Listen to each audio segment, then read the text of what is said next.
Olá, estamos celebrando bastante mesmo a nova edição da revista DBO, esta edição de maio de 2018. E você já vai entender por quê. 12 anos e meio separam essas duas capas da DBO. Em novembro de 2005, animais eram abatidos e jogados numa vala logo depois do último surto de aftosa no Mato Grosso do Sul e Paraná. Foi duro. Isso interrompeu o bom caminho que o país seguia para vencer a doença. A pergunta era inevitável. Até quando? Brasil livre de aftosa. Esta é a resposta da nossa capa de maio de 2018, que trazemos agora com satisfação. A pecuária brasileira ganha o celebrado certificado da Organização Internacional de Saúde Animal, livre da doença com vacinação. Nesse mês de maio nós tivemos o prazer de fazer uma das capas históricas da DBO, toda em branco, né, comemorando o fim da febre aftosa no Brasil com vacinação.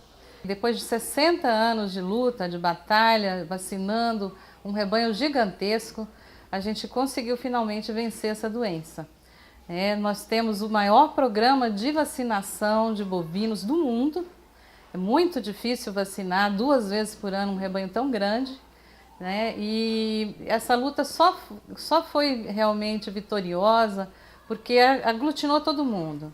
Na reportagem que eu tive o prazer de escrever, eu pontuei os principais momentos dessa trajetória do Brasil na luta contra a febre aftosa e destacando principalmente alguns fatores. O principal deles foi a adesão dos produtores aos programas de vacinação.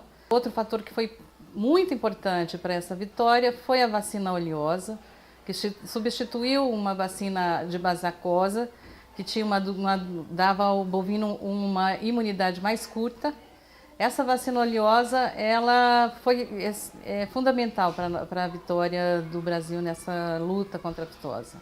A outra coisa foram os testes como o ELISA, que verificam a questão da presença do vírus no rebanho, né?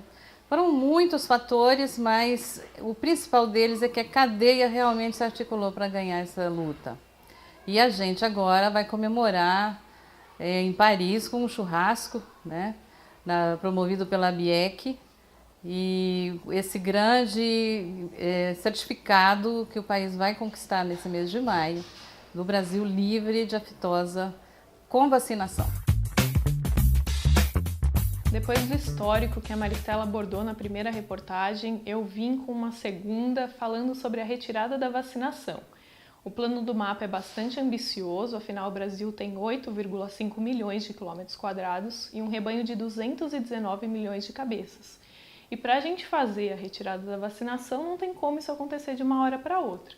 O cronograma do Ministério dividiu o Brasil, né, como o Guilherme Marques falou, um grande King Kong em 5 blocos. O primeiro a fazer a retirada da vacinação vai ser o bloco 1, formado por Acre e Rondônia, já em maio de 2019.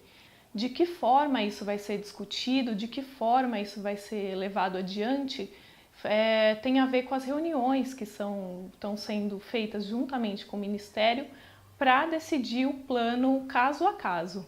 Afinal, o Brasil tem dinheiro para fazer a retirada da vacinação? Os produtores ficam receosos, eles confiam no cronograma do Ministério, mas ao mesmo tempo eles querem ter uma garantia, porque se você tiver uma emergência sanitária e precisar abater os animais, como que vai ficar? A gente discute tudo isso aqui na matéria, fala também um pouco sobre o banco de vacinas, e eu recomendo a vocês a leitura para ficarem por dentro e ficarem tranquilos, seguros e terem as questões, os argumentos para fazer essa transição.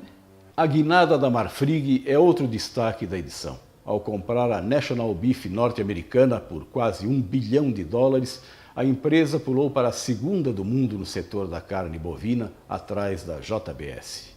Foi uma tacada de mestre, pois o faturamento da saudável National Beef vai ajudar bem na redução do grau de endividamento da própria Marfrig. Engordar a boiada sem volumoso, oferecendo apenas grãos inteiros e coprodutos no coxo. Isto é cada vez mais comum nas fazendas. Artigo dos zootecnistas Rogério Coan e Washington Mesquita alerta sobre os cuidados para evitar os riscos no metabolismo dos animais. A DBO de maio também vem enriquecida com o especial de instalações e equipamentos. A matéria que abre o especial de instalações nessa edição, ela fala sobre sistema de passeio rotacionado. Existem basicamente dois sistemas, né? O que a gente chama popularmente de pizza ou o sistema de corredor, né? Que pode ser um corredor central ou um corredor lateral.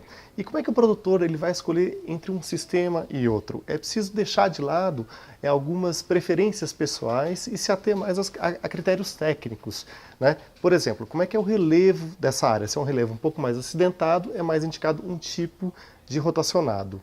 Outra questão é a fase de criação, se é cria ou recria e engorda. Um outro ponto a ser levado em consideração é o tipo de suplementação que esses animais vão ter.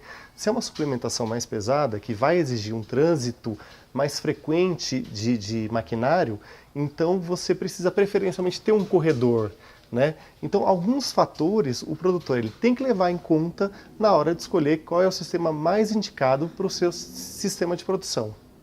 O bombeamento de água para os piquetes sem uso de energia elétrica é outra matéria do próprio Renato Vilela para o especial. Mostra os esquemas básicos para o uso de turbinas hidráulicas e o sistema de bombas alimentadas por energia solar. O especial tem ainda modelo de creep feeding de baixo custo, coxos dos mais simples aos automatizados, currais pré-moldados com adaptação para tipo de terreno e tamanho do rebanho, sugestão de corredor para facilitar separação de vacas e bezerros. DBO de maio traz ainda lançamentos e outras novidades para a pecuária que foram apresentados na AgriShow em Ribeirão Preto. Aproveitem bem, boa leitura e até a próxima.